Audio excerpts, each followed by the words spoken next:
Oportunidad que nos da de tener un día más de vida, de congregarnos. Dice la palabra de Dios que no dejemos de congregarnos como algunos tienen por costumbre, y cuanto más cuando veamos que aquel día se acerca. Gracias a Dios por esa oportunidad. 2 de marzo del 2025, el mes más bonito del año. Gracias a Dios que nos permite estar aquí, Y bueno, ahí puede ver el título de esta mañana. Dice, cuando pierdes la esperanza de vivir. Y ahorita le voy a poner el texto del cual nos vamos a basar en este día para meditar en la palabra. Pero me pareció muy interesante porque casi que copio las palabras del texto y vea que no es perder las ganas de vivir. Creo que tanto del lado cristiano como del lado secular hay canciones que denotan que hay momentos en la vida que, de acuerdo a la que vivimos, dice, no quería despertar. Mucha gente camina el día a día y se duerme con ese anhelo en su corazón de quisiera no despertar mañana. Y yo sé que igual hay cierto número de personas, quizás son los menos, pero al final el pensamiento de terminar uno mismo con su propia vida a veces está latente, pero todo va a redundar en esto, de que cuando uno no ve esperanza, uno no ve salida, es cuando, si uno llega a tomar esa convicción de que no hay esperanza y no hay salida, entonces uno va a poder tomar cualquier decisión drástica, ¿verdad? Algunas más que otras, pero al final drástica. Y entonces quiero partir esta mañana de la cita de 2 de Corintios, capítulo 1, verso 8, el apóstol Pablo, como puede ver, su segunda carta. Está hablando básicamente el tema general de 2 de Corintios es la defensa de su apostolado. Desde aquel tiempo se habían levantado en el término griego megaapóstoles. El punto es que como veían a Pablo padecer, decían que no, pues él no era siervo, él no era ministro, él no había sido constituido, él era un falso, ¿no? No creían en su conversión, como hasta hoy día. En el internet hoy cualquiera publica un video, ¿verdad? Y desacreditan todo el trabajo de años, pero al final tienen que ver que ahí está, ¿verdad? Dijo la gente de aquel tiempo, Gamaliel decía, bueno, si esta doctrina, esta enseñanza, esta corriente filosófica es de hombre, o sea, simplemente se va a desvanecer. Porque a veces hay gente que quiere comparar a Jesús y el cristianismo con las religiones de antes, ¿no? De Osiris, la mitología griega, y usted puede ver que son cosas que hoy tenemos en el conocimiento, pero no las adoramos y no tienen fuerza como lo tiene Cristo, amén. Entonces hay algo verdadero, bueno, más bien es la verdad, pero quiere ser algo de vida que se sigue manifestando a través del tiempo y no lo pueden derribar, no lo pueden destruir. Y entonces, bueno, algo así enfrentó Pablo en su tiempo, y entonces le dice a los corintios, porque hermanos, dice, no queremos que ignoréis acerca de nuestra tribulación que nos sobrevino en Asia. Pues fuimos abrumados sobremanera, más allá de nuestras fuerzas, de tal modo que aún perdimos la esperanza de conservar la vida. Entonces, por eso nuestro tema se llama cuando pierdes la esperanza de vivir o de conservar la vida. Dice, no quiero que ignores la tribulación que nos vino en Asia, donde fuimos abrumados más allá de nuestras fuerzas, de tal modo que aún perdimos la esperanza de conservar la vida. Y traté de buscar históricamente los años, porque usted sabe que aun cuando tenemos la Biblia y la tenemos en un orden de acuerdo a cada carta, a cada libro que se podría llamar, no es que así fue escrita cronológicamente o como fue sucediendo, pero de algún modo, así como dice la Escritura, dice que toda la Escritura es inspirada por Dios, es decir, que Dios sopló, reveló en la gente. En el caso de Lucas, que es el que escribe Hechos, o el que acompañó a Pablo en diferentes momentos de su vida y le ayudó a escribir, vemos que dice que todo fue para nuestra enseñanza, y en esa sabiduría, en esa armonía de pensamiento vamos a encontrar cosas muy interesantes hoy. Si nosotros quisiéramos ver a qué se refiere el apóstol Pablo, definitivamente de acuerdo a los años, ¿verdad? Que Corintios escribe por el año 57, 55, y más adelante Hechos 27 por el año 62, 5 años después. Vamos a ver pues que nos va a llevar a un evento que el apóstol Pablo se encuentra allá en Éfeso, allá en esa región de Asia, donde él se enfrenta a una cultura pues de griegos, pero entonces lo que quiero decir es que había un templo, el templo de Diana de los Efesios, Y entonces cuando él empieza a predicar y la gente empieza a creer, dice la Biblia en Hechos que cuando la gente vio que se iba a perder la ganancia, un platero llamado Dimitrio, hace un alboroto y casi matan a Pablo ahí. Y realmente textualmente se referiría a ese evento en Asia, pero de alguna manera muy sabia, como le voy a enseñar más adelante, Dios también al escribir el libro de los Hechos capítulo 27, que es lo que vamos a meditar esta mañana, hace la referencia de un evento que también acontece en Asia. Obviamente cronológicamente son tiempos desfasados, pero cuando uno indaga o cuando indaga el texto y ve las referencias, va a decir, wow, qué sabio es Dios, que así como aquí el apóstol Pablo narra que en Asia sufrió un evento que sintió que él no iba a poder, que él iba a morir, se va a relacionar con lo que vamos a estudiar más adelante. Quiero también comentarle que a los Corintios, le digo, Pablo está defendiendo su apostolado. Quizá no se alcance a ver ahí por la letra, pero en el capítulo 11 de 2 de Corintios está algo Pablo defendiendo su apostolado y dice su ministerio, y dice, son ministros de Cristo. Y dice, entre paréntesis, como si estuviera loco hablo, yo más. Dicen trabajos más abundantemente, porque él dice que sus manos le habían bastado, ¿no? No solamente se dedicó a conformarse en desatender las mesas, como se dice en otro pasaje de Hechos, sino que él dice que él hacía tiendas, como tiendas de campaña, y las vendía, ¿verdad? Entonces, en trabajos más abundante, azotes sin número, en cárceles más, en peligros de muerte muchas veces. De los judíos, 5 veces he recibido 40 azotes menos uno, era una ley de aquel tiempo, no le daban 39, pero usted se imagina que le quiten la ropa y órale, 39 azotes. Él contó 5 veces que lo habían azotado así, 3 veces azotado con varas, 1 vez apedreado. Y recuerde que cuando es el primer mártir, Esteban, ahí en unos capítulos de Hechos, dice que había un joven que consentía con la muerte de Esteban. Ese joven era Saulo. Entonces, cuando lo apedreaban, le digo esto porque entonces cuando Pablo era apedreado, yo creo que él recordaba y decía, bueno, yo consentí en la muerte de un santo, de un mártir, el primer mártir de la historia y de la iglesia, puedo soportar esto, ¿no? Todas las cosas que a veces nos pasan en la vida son para que podamos soportar cosas mayores y ser un ejemplo y una inspiración para otros.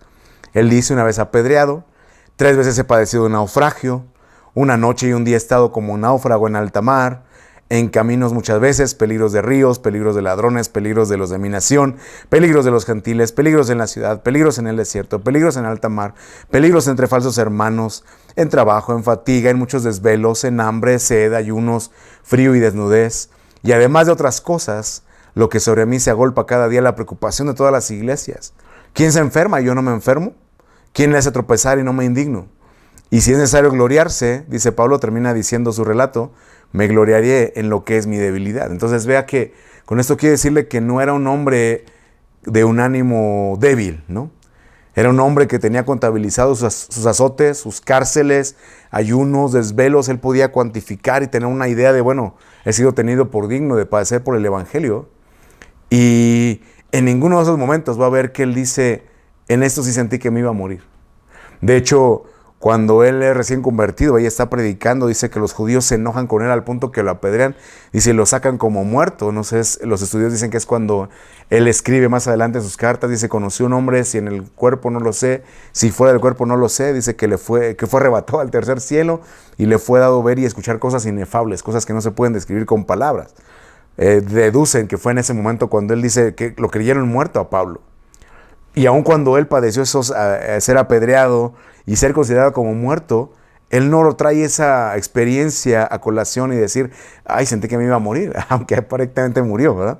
Sino que él especifica y dice, en Asia sí, perdimos toda esperanza de conservar la vida.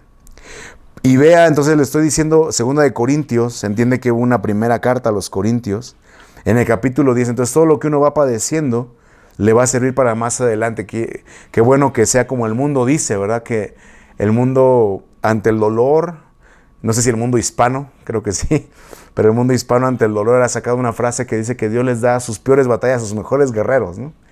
Y como somos mexicanos siempre se levanta otro y dice, bueno, señor, pero este guerrero necesita unos $10,000 para seguir la batalla y cosas así, ¿no?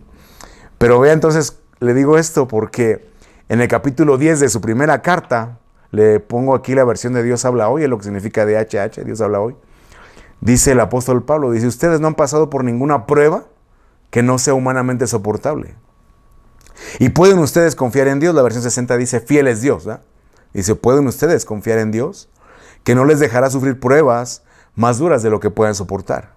Por el contrario, cuando llegue la prueba, Dios les dará también la manera de salir de ella para que puedan soportarla. Entonces vea cómo en el capítulo 10 o sea, 5 años antes, básicamente lo que le quiero decir, 5 años antes, Pablo escribe, fiel es Dios, que no te va a dejar ser probado más de lo que pueda resistir. 5 años después, o como dicen los jóvenes de hoy, 3 doritos después, Pablo le escribe una segunda carta a los Corintios y les dice, que no quiero que ignoren, no quiero que olviden, que cuando estuve en la región de Asia, la tribulación que nos sobrevino nos superó más allá de las fuerzas, de modo que pensamos que íbamos a perder la vida. Y entonces no cambia esta convicción, porque él, no sé si Pablo sabía que él estaba escribiendo lo que iba a ser para nosotros la Biblia, el Nuevo Testamento, pero él no cambió sus principios, ¿no? Él no cambió sus declaraciones de que la fidelidad de Dios se iba a manifestar en que aun cuando nos superaran las fuerzas, dice, no lo podía soportar, no te va a dejar ser probado, ser tentado más allá de lo que puedas soportar. Y qué bueno que esta salida que dice aquí, 1 Corintios 10:13, la pudiéramos encontrar simultáneamente o rápidamente como lo leemos, ¿verdad? Lo que le quiero decir es que a veces en la vida no vemos la salida.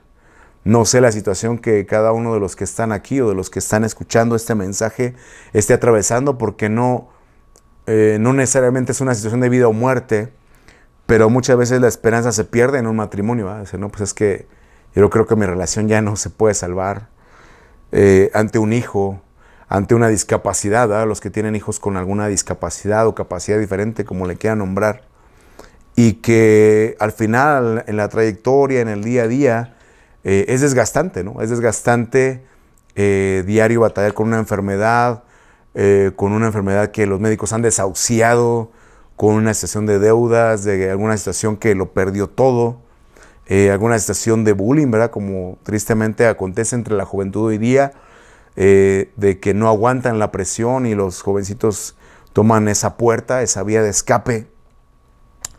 Y pues tristemente, le digo, no, aquí da a entender el apóstol Pablo que los que tenemos a Dios, los que tenemos una relación con Él, una fe en Dios, pues vamos a tener una ayuda, ¿verdad? Es una puerta de salida, una puerta de escape.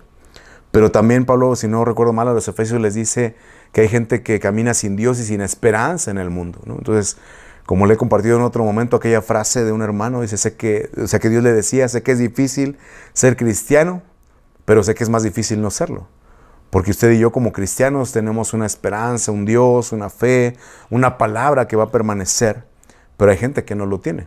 Entonces no sé cuál sea su caso, si sea un cristiano que incluso, como decía aquella canción de la hermana Castillo, voy perdiendo la fe, ¿verdad? Decía, voy perdiendo la fe o ya perdí la fe.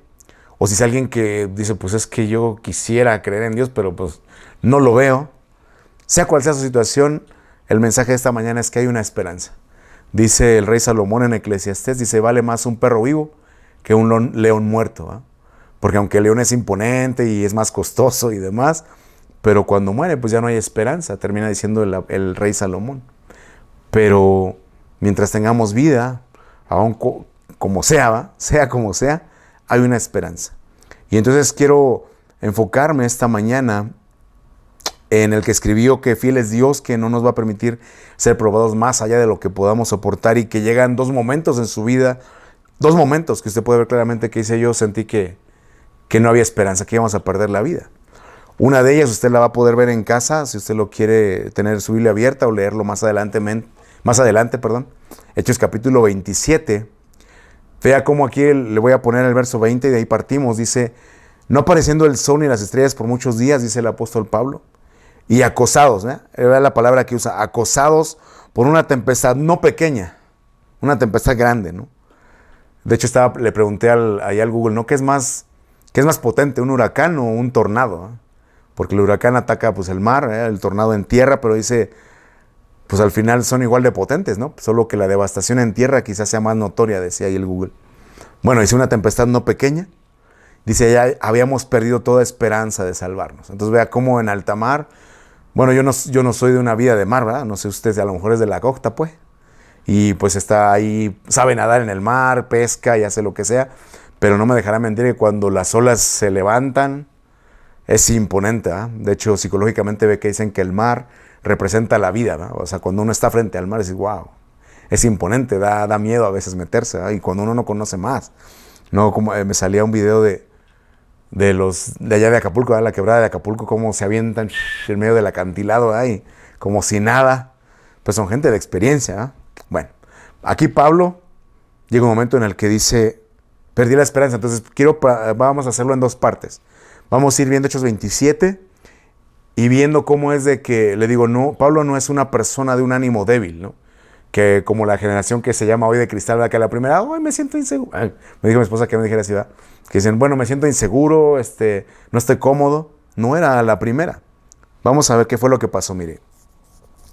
Del 1 al 4, vamos leyendo juntos, dice, cuando se decidió que habíamos de navegar para Italia, o sea, acuérdense que a Pablo lo encierran en Jerusalén los judíos, porque así como desde aquellos años hasta hoy siguen un pleito, entonces no se sorprenda de cualquier cosa de judaizantes que pueda haber en internet que contradicen o... le digo, solamente al cristianismo lo atacan, o sea, no se dedican a atacar mitología, solamente al cristianismo. Entonces, si fuera mentira como dicen, no tendría ningún problema, ¿va? Pero entonces más bien lo que están afirmando es que es la verdad. Porque si no, ¿para qué lo atacarían? Bueno, entonces dice aquí.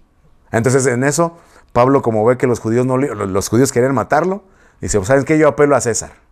Porque como era Saulo de Tarso, era ciudadano romano, dice, yo apelo a César, yo quiero que mi causa la vea César.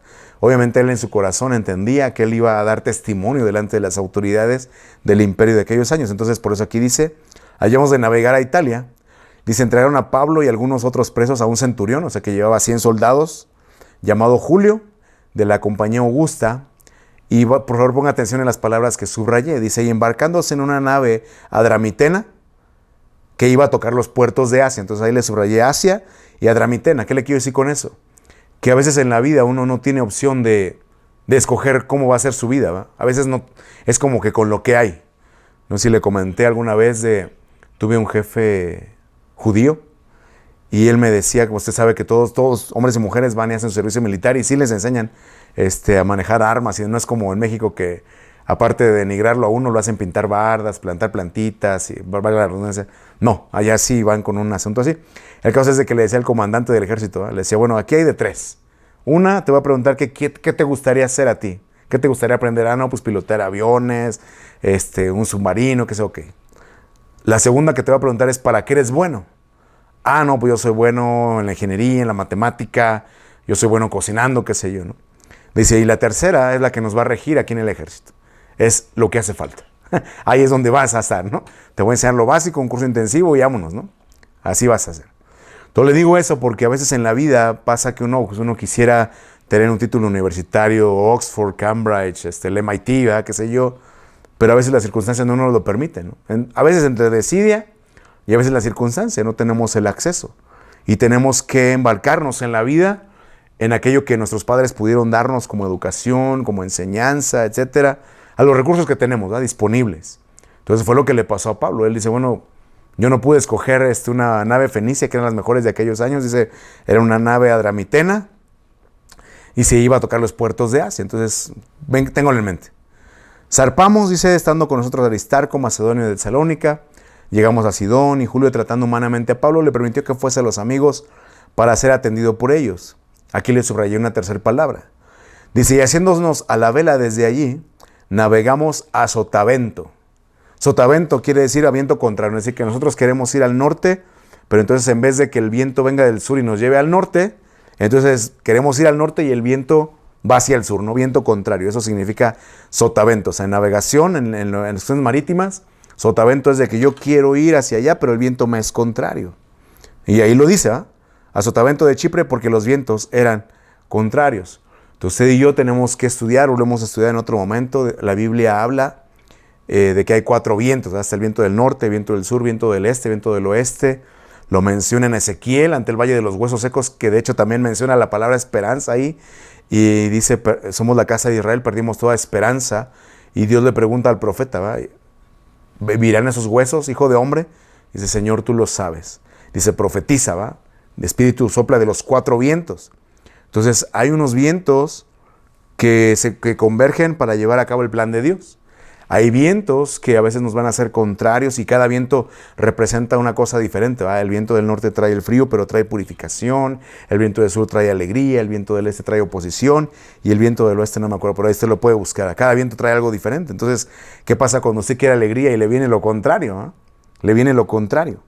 Entonces, es lo que nos está diciendo aquí. Y qué importantes son los vientos que en Apocalipsis también menciona que hay un ángel para cada ángulo, para cada viento. Y dice que están puestos para un día, una hora, un mes, un momento muy específico señalado y que detengan vientos que no soplen sobre la tierra. Entonces, tanto que sean contrarios como que no soplen, es igual de peligroso. ¿Eh? Pero el punto aquí es que en la vida, entonces ahora vamos a aplicarlo a nuestra vida, vamos leyendo y aplicando, que a veces así caminamos. ¿Eh? No siempre estamos en la mejor posición que queremos, ¿no? Yo le decía de la educación, puede ser el lugar donde usted quiere vivir. Si no, bueno, yo quisiera que mis hijos fueran aquí a una escuela con ese sistema de enseñanza, que pudiéramos tener acceso a esto. ¿Eh? No siempre está. No siempre se puede escoger. No siempre se puede escoger qué es lo que uno quiere, pero lo cierto es que también Dios en su sabiduría y en ese camino de manera misteriosa, ahí dice el mundo que Dios obra de maneras misteriosas. A veces ese tipo de enfrentar esas circunstancias en la vida es que nos lleva a ser personas más fuertes. De hecho, simplemente de generación a generación, nuestra generación, los que tenemos 40 y más, somos una generación más fuerte, ¿no? Que aprendimos a ser políticos, ¿no? A ser diplomáticos para hablar en un extremo, resolver las cosas a golpes, pero no era que a la primera ya nos sentíamos ofendidos, inseguros, ¿no? Éramos una generación más fuerte. Nos exigían hacer tarea y a lo mejor nos metían las tablas de multiplicar y los conceptos, órale, arreglazos, ¿no? Y al final nos hicieron una generación más fuerte.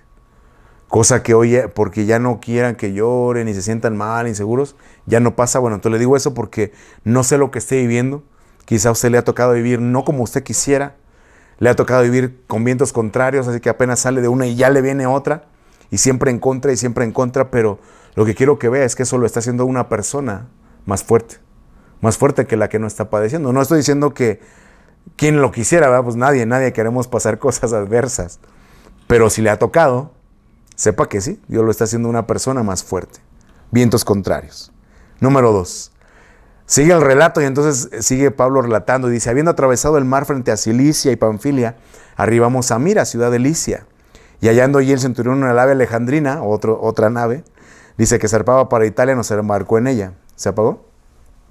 Nos embarcó en ella. Navegando muchos días, entonces ahí le subrayé la palabra despacio, dice navegando muchos días despacio. Y llegando a duras penas frente a Gnido, porque nos impedía el viento, navegamos a Sotavento de Creta, frente a Salmón, y costeándola con dificultad. Permítame tantito. Creo que el cable iba atrás, ¿no? Acá dice. A ver si no se quemó. Ok, perdón ahí por detalle técnico. Dice a Sotavento de Creta frente a Salmón, y costeándola con dificultad, ahí le subrayé la palabra dificultad, llegamos a un lugar que llaman Buenos Puertos. ¿Se apagó? ¿Se quemó?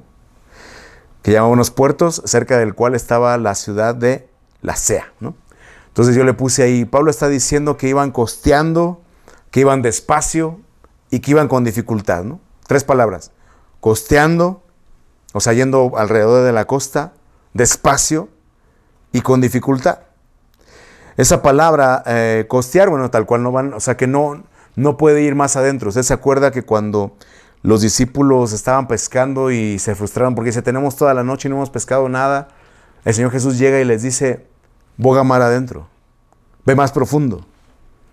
Y Pedro le dice, Señor, no hemos pescado nada, pero en tu palabra echaré la red, y boga mar adentro, y tuvieron que llamar a otra barca para que les ayudara. Bueno, entonces, en nuestra vida, representa que a veces, obviamente, quien no quisiera ir a más, ¿verdad? Y a lo mejor es usted que se busca 2, 3, 4 trabajos y llega un momento en el que físicamente no puede. Estando en salud, no puede porque el cuerpo se cansa. No se diga si usted se enferma, imagínese enfermo y tener que cubrir 2 turnos, 3 turnos, como quizá le pasa a la gente de Los Ángeles, ¿verdad? Que si vive solo tiene que tener mínimo 2 trabajos para poder cubrir los gastos de renta y demás, o en México, no sé, igual, su situación, ¿verdad? Entonces, eso significa costear, o sea, que usted quisiera ir más profundo, quisiera emprender un negocio, pero simplemente su realidad es que no tiene los recursos, o sea, ni el tiempo, ni la posibilidad, y y uno lo sigue aplazando. Bueno, quizá vendrán tiempos mejores y ya cuando los niños salgan de la escuela, cuando terminen su carrera, pero luego el tiempo va avanzando y uno cuando ya puede, uno es viejo, ya no tiene la misma fuerza de cuando uno era joven. Y viene, entonces se cumple esa palabra que le pasó, que experimentó el apóstol Pablo cuando iba navegando, dice, íbamos despacio. Me llamó la atención porque esa palabra despacio, dice, es la palabra, bueno, la palabra griega es braduopleo, que significa navegar despacio, pero la palabra compuesta sí significa fluir tedioso. O sea, como cuando usted va a un viaje en carretera, ¿va? No sé si allá para Veracruz le tocó manejar ahí por la Ceiba, y pues mientras usted fuera a su velocidad normal en su carro, pues usted pasaba 2, 4 horas, ¿no? Pero nomás le llegaba a tocar un tráiler con carga, olvídese, ¿no? Porque solo era de 2 vías la carretera y se volvía tedioso. Uy, ¿a qué horas vamos a llegar? A lo mejor usted podía ir más rápido, pero le impedía, ¿no?, la circunstancia ir más rápido. A veces en la vida pasa, uno quisiera rápido, ¿no?, pasar el mal momento y no. A veces la recuperación de una enfermedad le va a tomar no una semana ni 2. No un mes ni 2, no unas 10 sesiones de terapia, le va a tomar años. Quizá alguna situación médica le va a tomar no una cirugía, le va a tomar no un tratamiento de quimioterapia o radiación, sino que al tiempo, ¿sabes qué? Pues vas a tener que tomar otro curso, otro set, ¿verdad?, de quimioterapia, otra ronda, y usted dice otra vez, y en su mente obviamente el cerebro genera una memoria, ¿verdad?, del dolor y de las circunstancias difíciles, y se vuelve tedioso. Oh, tengo que luchar con esto y es tedioso, es despacio, no es rápido como uno quisiera. Y a veces igual, si usted está enfrentando algún proceso de divorcio, ¿verdad?, es que falta un papel, que falta un documento, este acuerdo, esto, lo otro, y que no trabaja en la oficina, ¿verdad? Y entonces en vez de hacerlo rápido, se va haciendo largo y tedioso, ese fluir. Y entonces eso es lo que va mermando la esperanza, ¿verdad?, las ganas de vivir a veces. Esa palabra, dice, con dificultad, es la palabra mogus, que significa con sudor, con esfuerzo, apenas. Sí, no sé si a usted le pasa, bueno, hay gente que suda más rápido que otra, pero hay gente que ya cuando suda es porque realmente se está esforzando. Se está esforzando y le está costando, es lo que significa dificultad. Algo que te está costando, está saliendo muy apenas, o sea, tablas, ¿no? Tabla está saliendo, despacio y fácil. Déjeme avanzar. Luego sigue relatando y dice, y habiendo pasado mucho tiempo, siendo ya peligrosa la navegación por haber pasado el ayuno, el ayuno se refiere al tiempo del Yom Kippur, ¿no?, el año nuevo y demás. Dice, Pablo les amonestaba, diciéndoles, varones, veo que la navegación va a ser con perjuicio y mucha pérdida, no solo del cargamento y de la nave, sino también de nuestras personas. Pero el centurión daba más crédito al piloto y al patrón de la nave que a lo que Pablo decía. Yo le subrayé ahí, y siendo incómodo el puerto para invernar, la mayoría acordó zarpar también de allí, por si fuesen a arribar a Fenice, que mira al nordeste y sudeste, e invernar allí. Le subrayé la palabra incómodo y le subrayé la palabra invernar. Porque entonces, obviamente, cuando no es cómodo, luego, cuando usted no puede escoger dónde quiere vivir, el trabajo que quisiera tener, ¿verdad?, todas las comodidades, entonces cuando hay incomodidad, se va mermando. O sea, ahorita estamos viendo la primera parte del por qué uno llega a perder la esperanza. Y entonces veíamos que, número 1, cuando los vientos son contrarios, cuando vamos navegando en contra. Número 2, cuando es despacio y difícil. Llegamos aquí cuando hay incomodidad, ¿verdad? Cuando hay incomodidad, dice. Y esa palabra incomodidad, dice, es cuando no es conveniente, cuando no está bien preparado. Pero me llamó la atención la palabra invernar, porque usted sabe que invernar es pasar el invierno, así quizá como los animales, ¿verdad?, de que se esconden en las cuevas y juntan su alimento, obviamente en el verano, dice la Biblia misma, ¿verdad?, o la vida misma nos enseña, almacenan su alimento y pasan el invierno, están ahí calientitos, tienen provisión y están ahí, y cuando llega la primavera ya se despiertan y salen. Pero fíjese que la palabra que usa aquí para hibernar es una palabra, es la palabra paraqueimazo, que significa, obviamente lo que le comenté, quedarse por la temporada de invierno, pero me dice aquí trabajar bajo una tempestad. Entonces dice aquí era incómodo trabajar bajo una tempestad. Entonces cuando nos empiezan a llover los problemas, obviamente es incómodo, pero el término invernar dice ahí yo no tengo que dejar de trabajar bajo la tempestad. Es decir, no puedo rendirme, ¿verdad? No puedo rendirme ante los problemas, ante las circunstancias, ante que me venga una vez, me venga otra vez. Yo no me puedo rendir. Pero esa incomodidad, y eso decían los papás de antes, ¿verdad? Ya no ves lo duro sino lo tupido, ¿verdad? O sea, de que no cesa y está ahí, está constante.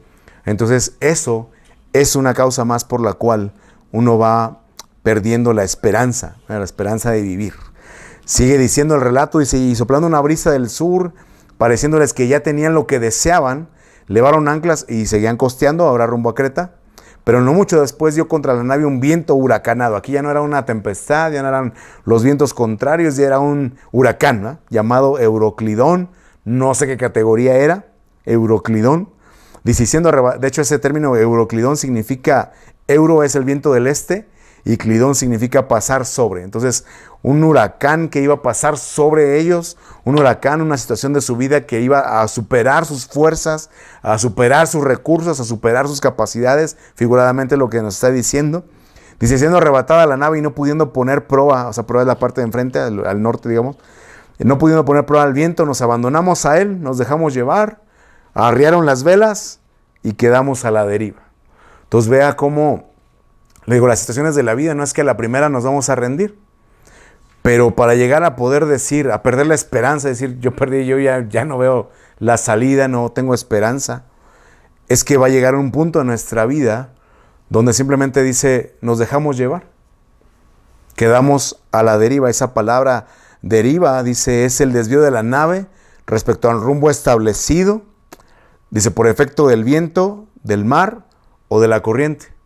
Entonces, porque aquí nos habla de que arriaron las velas, bueno, eso es el viento, pero a veces también la corriente, ¿verdad? Entonces, a veces lo que dicta la mayoría, ¿no? Cosas que han pasado, por decir, en Chile, en Argentina, que de repente son las situaciones políticas. Me refiero a cuando la gente, momentos anteriores, años anteriores, ¿verdad? Que no sé si usted recuerde la historia, de que incluso llegaron a congelarle sus cuentas del banco. O sea, oye, pero ¿por qué no puedo retirar si es mi dinero?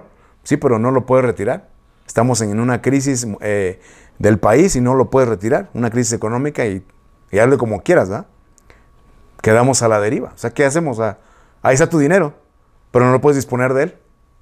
Le digo eso porque entonces a veces quizás su esperanza es que tiene una cuenta en el banco y todo y que diga, no, pues sabes qué, pues qué bueno que lo tienes, pero no. O los que hemos pasado de evaluaciones, no sé, usted si es mexicano sabe que en algún momento de la historia de plano se le quitaron 3 ceros al peso, ¿no?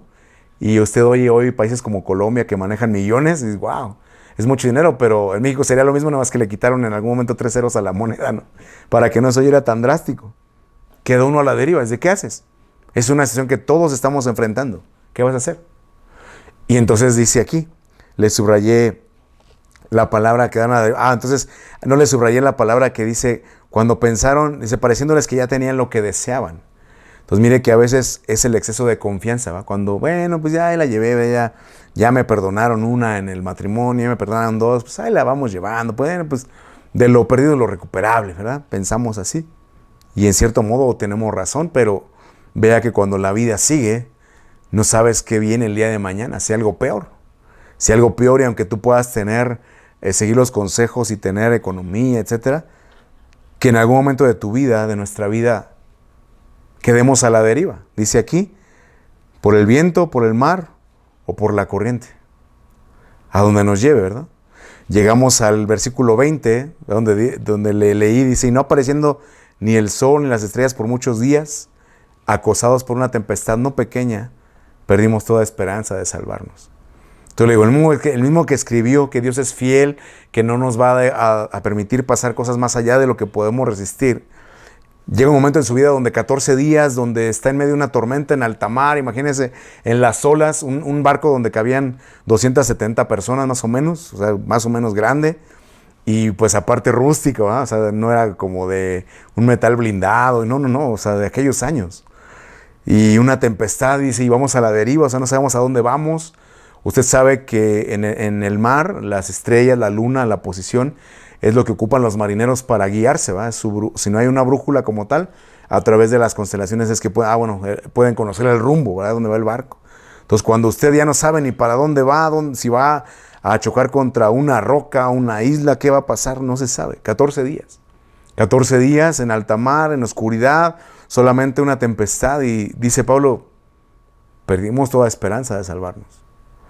Podemos entender, por lo que dice más adelante también, que esos 14 días Dios no le había hablado, ¿no?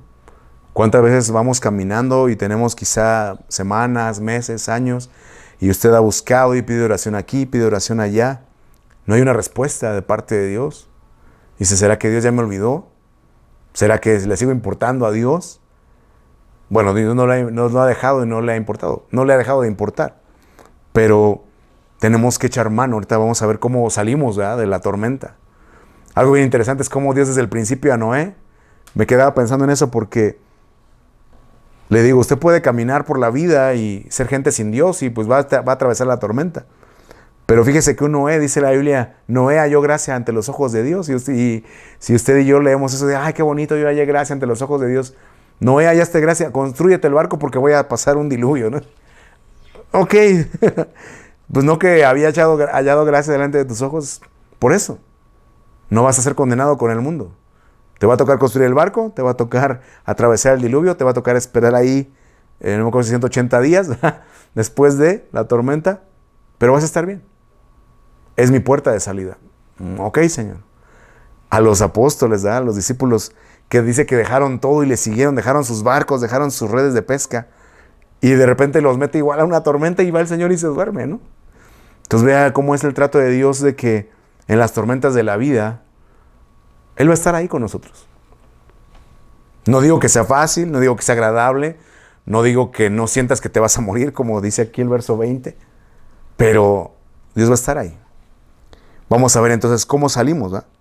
¿Cómo salimos de la tormenta? Fíjese que aquí sería bueno que usted pudiera leer Eclesiastés 2:20 porque el rey Salomón escribiendo dice, volvió por tanto a desesperanzarse mi corazón. O sea, él también perdió la esperanza. Entonces le digo, no nada más cuando uno está en la tormenta, usted podría ver en la Biblia quiénes perdieron la esperanza.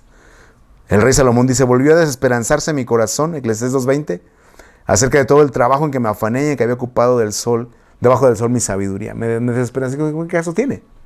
Cuando usted le pierde el sentido a la vida, a la razón, ¿qué caso tiene? Son cosas que nos van a acontecer quizá no una vez. Le digo, quizá usted ya había superado una ronda de quimioterapia y otra vez. Ya estaba en lo que le dicen la remisión. ¿Y qué crees? Bueno, mi papá tuvo cáncer, por eso lo digo. Sé que cada año les hacen sus estudios, ¿no? Año en año, en cierta temporada del año. Y algunos que están en cero, en un nivel bajo, pero otros de repente les regresa, ¿verdad? Y es bien triste porque entonces pues, yo pensé que ya lo había superado. No, pues ¿qué crees que otra vez? Obvio que recibir una noticia así no es nada agradable ni fácil, ¿va? Uno se voltea y dice, wow. Quizá como Pablo, perdí toda esperanza de salvarme.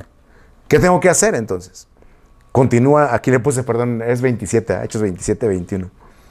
Dice ahí, entonces Pablo, como hacía ya mucho, después de 14 días, como hacía ya mucho que no comíamos, puesto en pie en medio de ellos, dijo, habría sido por cierto conveniente, oh varones, haberme oído y no zarpar de Creta. Tan solo para recibir ¿se acuerda que les dijo?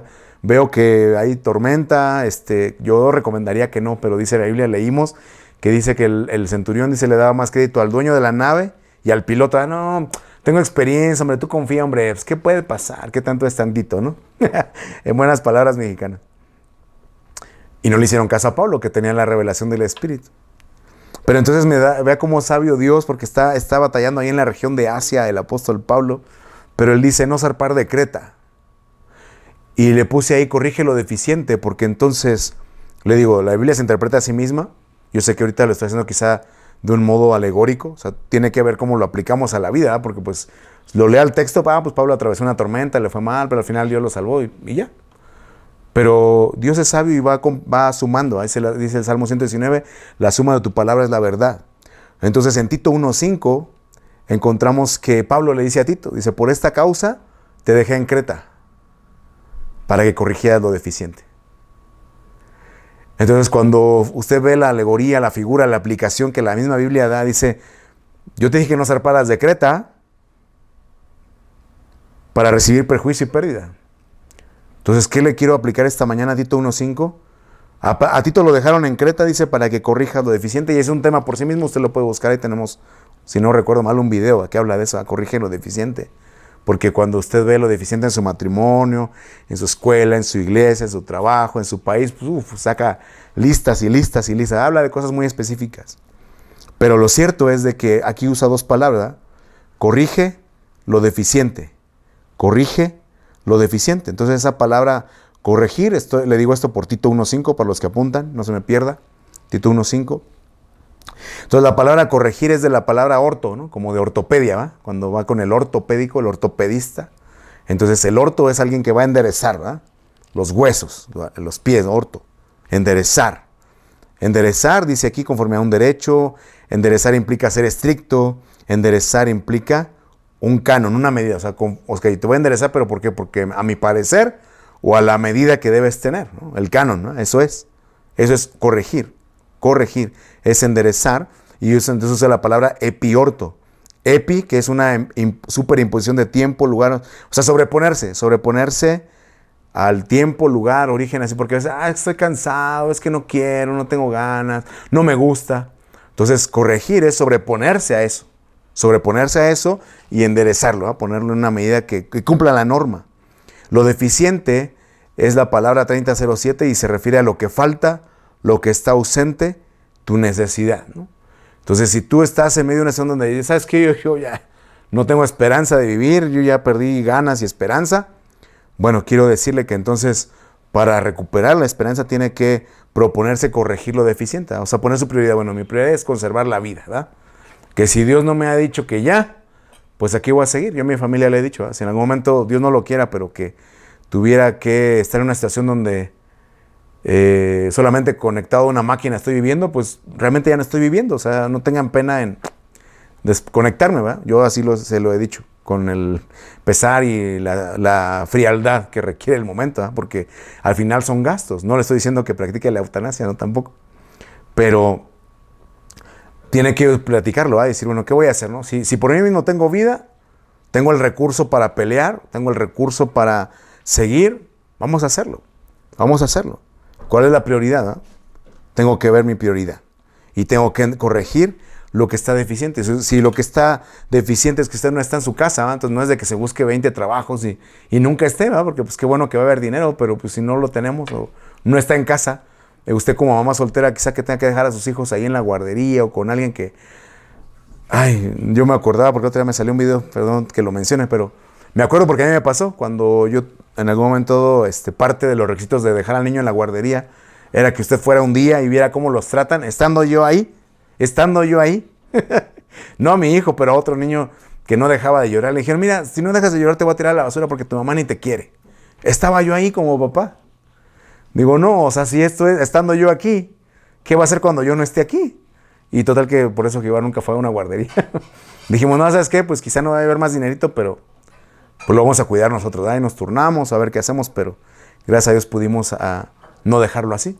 Quizás su situación sea diferente y usted no queda de otra más que eso, pero usted tiene que tener en mente siempre, bueno, ¿cómo corrijo lo deficiente? ¿Cómo puedo cambiar esta situación? Tengo que proponerme corregir lo deficiente, porque fue lo que hizo Pablo. Dice, bueno, lo primero era que yo te dije que no zarparas de Creta, o sea, no camines, no sigas tu vida, no te metas en otra relación, no des este paso si primero no has corregido lo deficiente.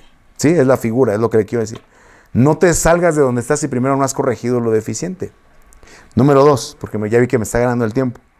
Seguimos leyendo y dice, os exhorto a tener buen ánimo, pues no habrá ninguna pérdida de vida entre vosotros, sino solamente de la nave. Dice, porque esta noche, hasta después del día 14, ya Dios le manda el ángel, ¿no? Esta noche ha estado conmigo el ángel, el Dios de quien soy, a quien sirvo, diciendo, Pablo, no temas, es necesario que comparezcas ante César. Y aquí Dios te ha concedido a todos los que navegan contigo. Por tanto, varones, tened buen ánimo, porque yo confío, le subrayé ahí, yo confío en Dios que será así como se me ha dicho. Yo confío en Dios que será así como se me ha dicho. Entonces, mire, le acabé de leer que Pablo dice 14 días no había luz, no había estrellas, no había dirección, estaban a la deriva. Pero entonces cuando Dios manda al ángel, Pablo termina diciendo, yo confío en Dios que será como se ha dicho. Entonces, ¿qué va a hacer? O sea, enfóquese en lo que tiene que corregir, de lo deficiente, no de un paso, no avance, sino lo corrige. Pero número 2, hágalo conforme a la palabra de Dios, ¿verdad? Porque la misma palabra dice, cielo y tierra pasarán, pero mi palabra no pasará. Los principios de Dios son eternos, Él no va a cambiar. Entonces, ¿qué va a hacer en una situación? No es que no sé qué hacer. Mire, usted confía en la palabra. Le digo esto porque hay cosas que a lo mejor de repente le toca perdonar y el mundo le va a decir, no, no perdones, ¿por qué vas a perdonar? ¿Por qué te vas a humillar? Pero los principios de Dios son eternos. Entonces ponga su confianza en la palabra de Dios y sepa que es fiable. Mire, no se lo dije antes, pero bueno, antes de pasar al siguiente punto. Esa palabra dice, los exhorto a tener buen ánimo. Yo pensaba que era la palabra psique, pero no. Es la palabra eutimeo. Eutimeo, que significa ánimo. Literal significa alegría, buen ímpetu en el espíritu. Pero dice que ten buen ánimo. O sea, no es que tengas ganas yo me animo y, ok, no, sí vamos, sí podemos, vamos a él, vamos, ¿no? No. Bueno, no sería así. Dice ímpetu o ánimo, dice es ímpetu, es movimiento, es impulso, pero específicamente dice deseo que induce a hacer algo, ¿no? Entonces cuando ustedes no tienen esperanza, entonces, ok, ¿qué quiero? No, pues yo quiero que mis hijos no padezcan lo que yo padecí. ¿Qué quiero? No, pues yo no quiero que mis hijos crezcan sin un padre o que otro me los maltrate, ¿no? O otra me los maltrate. ¿Qué quiero? Entonces eso que quieres, dice, ese deseo que te induce a hacer algo. O sea, tengan ánimo porque confío en Dios que será como Él ha dicho. Entonces, Señor, yo quiero llegar allá, yo quiero alcanzar tu promesa, entonces tengo que proponerme mi deseo y motivarme, ¿va? O sea, ponerme en mí ese ímpetu, esa acción, ¿va? O sea, decía mi mamá, Dios rogando y con el mazo dando, ¿va?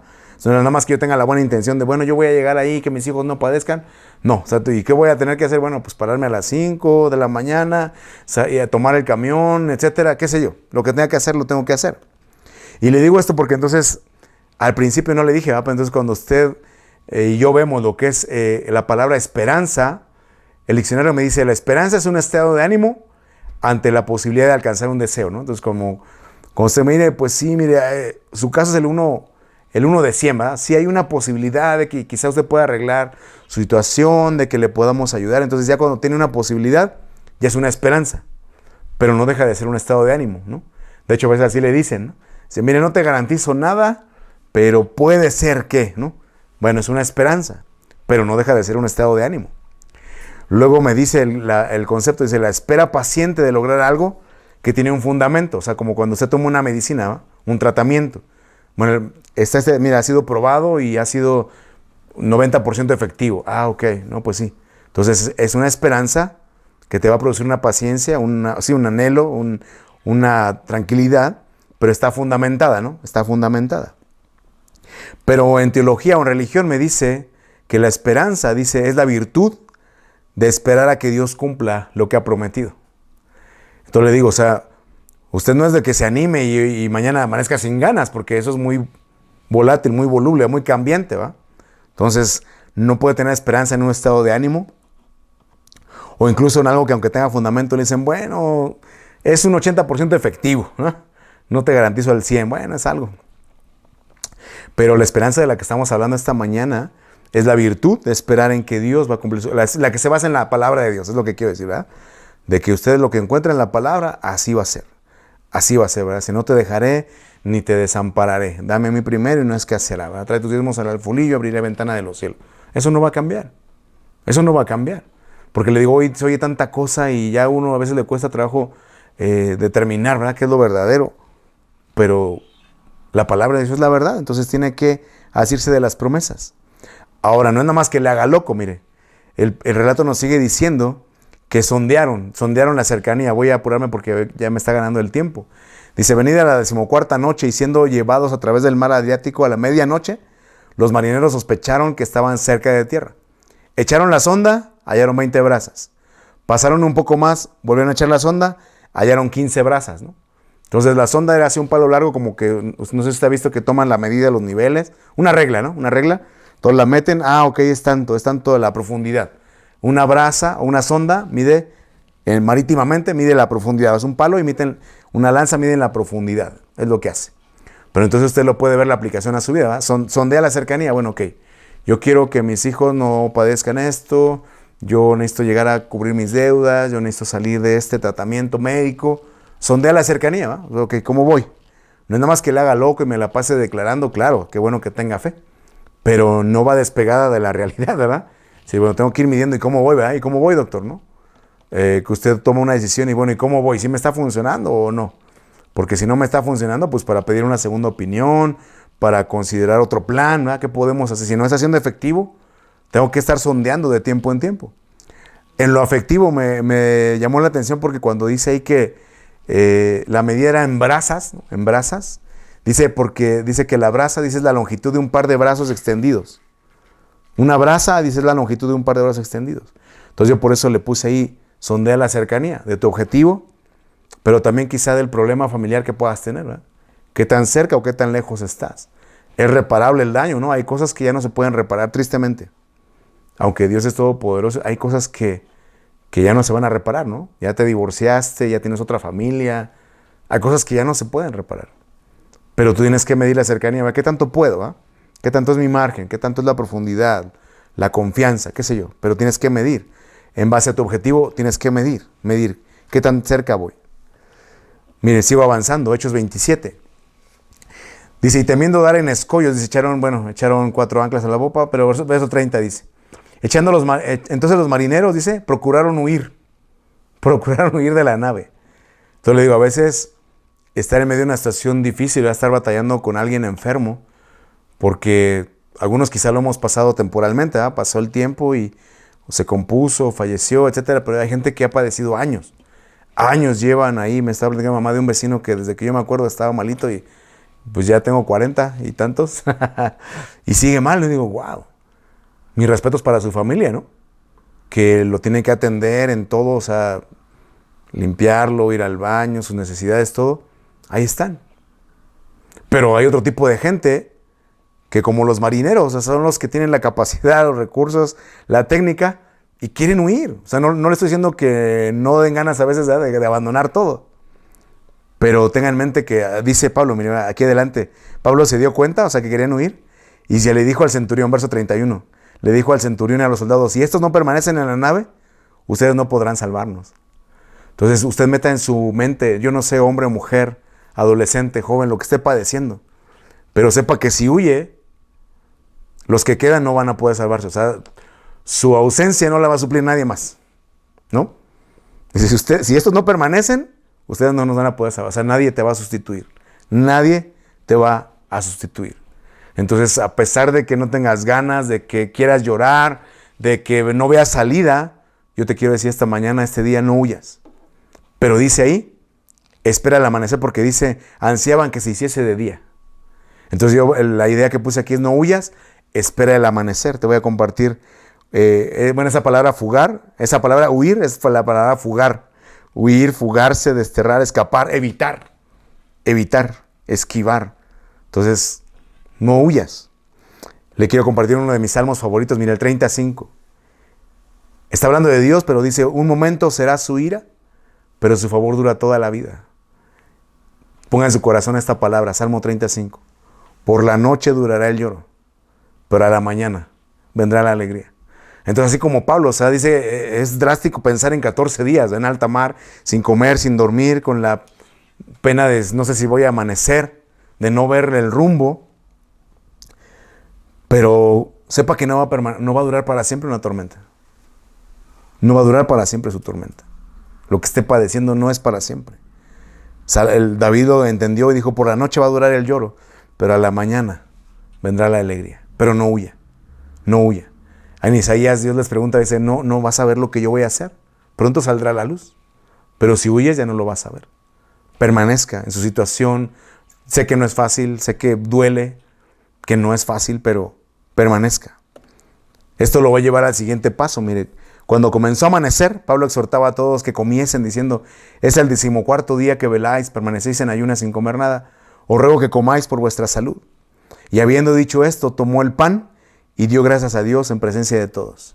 Y partiéndolo comenzó a comer. Entonces, en medio de la situación, yo sé que puede ser bien dura, no sé cuál es, pero no olvidemos ser agradecidos. De gracias por lo que tiene. Dice, tomó el pan y dio gracias a Dios. O sea, no habían comido por la pena, por la angustia, como quizá a veces nos pasa, ¿va? Que de repente estamos cuidando a un enfermo en el hospital, qué sé yo, y se nos olvida comer o ni tenemos hambre realmente.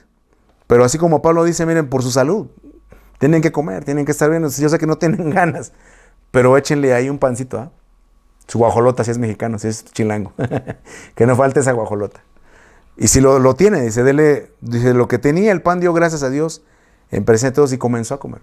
¿Qué tiene? Es que Ay, tenemos que ir en micro allá al hospital, bueno, en transporte público, pero lo puede hacer. Quizá usted es más afortunado, tiene un vecino que lo puede llevar. Dé gracias por ese vecino que tiene.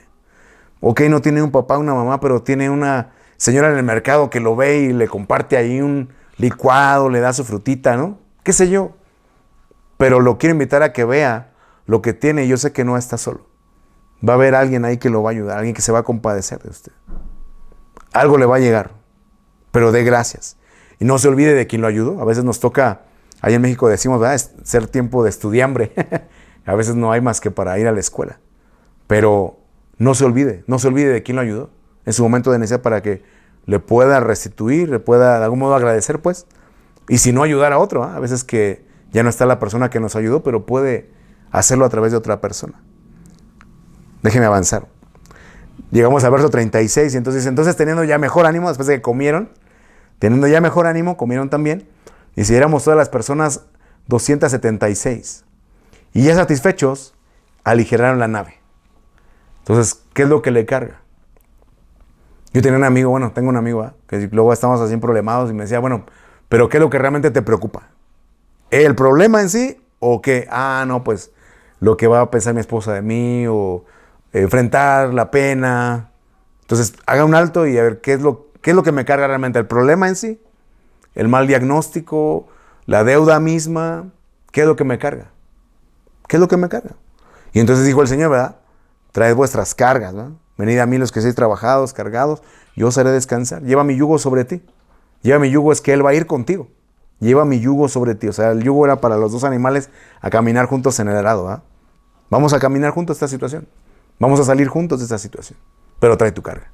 Entonces dice ahí, aligeraron la nave. Aligera la nave. Mire, verso 39.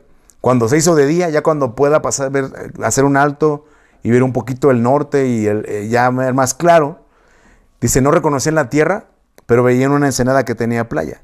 Cortando pues las anclas, ¿no? Lo que lo está deteniendo, las dejaron en el mar y enfilaron hacia la playa. Entonces enfóquese nuevamente. O sea, yo sé que ahorita la situación que ha vivido lo ha desenfocado, no ve salida, pero haga un alto, así, a ver, ¿qué es lo que me carga? ¿Qué es lo que me preocupa? Me tengo que enfocar nuevamente y estirarme, ¿verdad? Enfilarme hacia la playa. Es el siguiente punto. Con ese terminamos. Dice, nada hacia la orilla, ¿no? Dice, porque entonces, dice aquí el relato que a alguien se le ocurrió, dice, oye, pero se van a escapar los que eran prisioneros, ¿verdad? Y dijeron que los iban a matar. Dice, no. Los que puedan, y le subrayé 2 palabras, los que puedan, los primeros, naden. Y los demás, como puedan, ¿verdad? Los que puedan, o sea, los primeros, naden. Y los demás, como puedan, en tablas, en cosas de la nave, pero lleguen a la orilla y dice ahí, aconteció que todos se salvaron saliendo a tierra. Entonces, mire, aquí tiene que hacer un alto y ver su realidad, ¿verdad? Si usted es de los primeros o de los últimos. Primeros es la palabra protos, o sea, los que tienen la capacidad, los que tienen la influencia, los que tienen más capacidad, ¿verdad? Más poder. Los primeros, los protos. Si usted puede, entonces hay veces que toca que sea la mujer la que trabaje en vez del hombre, ¿verdad? En ese momento será la protos, la primera, la que tiene más una oportunidad de mejor empleo, qué sé yo, bueno, de modo, o sea, va a tocar así con tal de no perder la esperanza, ¿verdad? De conservar la vida. Y luego dice los demás, usa la palabra los que son dejados atrás, los left behind, ¿eh? Que se dice en inglés los left behind. Los demás, los dejados atrás como puedan. Tablas, partes de la nave, pero la idea ahí, cuando ve usted la palabra nadar, es que floten, ¿no? Ok, sal a flote, o sea, como si necesitas un recurso, bueno, pero que salgas. Y si tú puedes, tienes la capacidad del recurso y ayuda a otro, ¿ah? Eres el protos, el primogénito, el que va adelante. Ayuda a otros a flotar también. Entonces, si ya te enfocaste, bueno, ahora nada hacia la orilla. Bueno, ¿qué necesito? Necesito nadar hacia la orilla, estirarme. No puedo quedarme en la situación nada más de perder la esperanza, de rendirme ante un mal diagnóstico, de que me dijeron otra vez, vas a tener que ir a hacer otra ronda de quimioterapia, ¿verdad? Bueno, me va a tocar nadar hacia la orilla, ¿no? Es lo que ahorita tengo, es lo que voy a hacer. Pero no puedo perder la esperanza. Mientras tenga vida, tengo esperanza. Y luego yo no sé por qué el tema esta mañana, pero yo quiero animarlo. Yo quiero animarlo a que no abandone su familia, no dé un paso sin primero no corrige lo deficiente, enfóquese, Yo sé que no es fácil, pero es la palabra de Dios, ¿verdad? Así como Pablo dice, yo confío en que será como Dios lo ha dicho en su palabra. Así va a ser. Acérquese a su líder, a su consejero, busque apoyo, busque ayuda. Si es una situación legal o médica, pide una segunda opinión. Busque una segunda opinión, no se quede con quien le dijo no se puede. Busque una segunda opinión, deténgase y vea la ayuda que pueda tener a su alrededor. Yo sé que hay gente que a lo mejor sí está sola, pero creo que son los menos. Siempre Dios va a enviar a alguien que le pueda ayudar. Y de gracias por eso. Y oremos juntos, ¿no? Pidámosle a Dios que le ayude a salir de la situación que está atravesando, así como Hechos 27 nos narra que lo tuvo que pasar Pablo. Pablo dijo, yo perdí toda esperanza de salvarme, pero él también conservó lo que él había dicho años atrás de que Dios es fiel, que no nos da más de lo que podemos resistir. El mismo hombre, le digo, pasó peligros de muerte, lo apedrearon, muchas cosas. En ninguno de esos momentos dijo, perdí la esperanza de vivir, hasta que enfrentó una tormenta de 14 días. Dijo, ahora sí perdí la esperanza de vivir. Pero Dios le dio, como él mismo dijo, que le iba a dar la vía de salida. Dios le dio la vía de salida. Y llegó a Roma y todavía vivió muchos años predicando la palabra. Entonces no se desanime, agarre el ánimo, enfóquese y sigamos adelante. Padre, en esta mañana yo te doy gracias por esta palabra. Te ruego que haga el efecto, Señor, por el cual tú la enviaste. Yo no sé la situación que esté viviendo cada persona que está atravesando una situación difícil hoy día. No me imagino tampoco el dolor que está atravesando, pero tú sí, tú eres el Dios que nos formó desde el vientre, que nos conoció desde que éramos un embrión y que nos conoce, como dijo el salmista, ha conocido nuestro andar, nuestro reposo, nuestros caminos te son conocidos, Señor. Yo te ruego esta mañana, este día, misericordia, Señor. Sobre todo por aquellos que literalmente hoy no tienen ganas ni esperanza de vivir, Señor. Tú sabes cuánta gente hay, cuánto hombre, cuánta mujer, adulto, pero aún también jovencitos, quizá niños, que no tienen ni ganas, ni esperanza ya, ni razón de seguir. Yo te ruego, Padre, que tú hagas arder su corazón con esta palabra en este día. Y así como dijo este hombre que atravesó una tormenta de 14 días, que dijo, yo sé que fiel es Dios y aunque sea muy difícil la situación, juntamente con la prueba, me va a dar también la salida. Qué bueno que pudiera ser así rápido, instantáneo. Yo sé que hay unas puertas que la salida toma meses, años, días, pero al final tu palabra se cumple. Señor, este hombre también dijo, yo sé que será como Dios ha dicho en su palabra que será.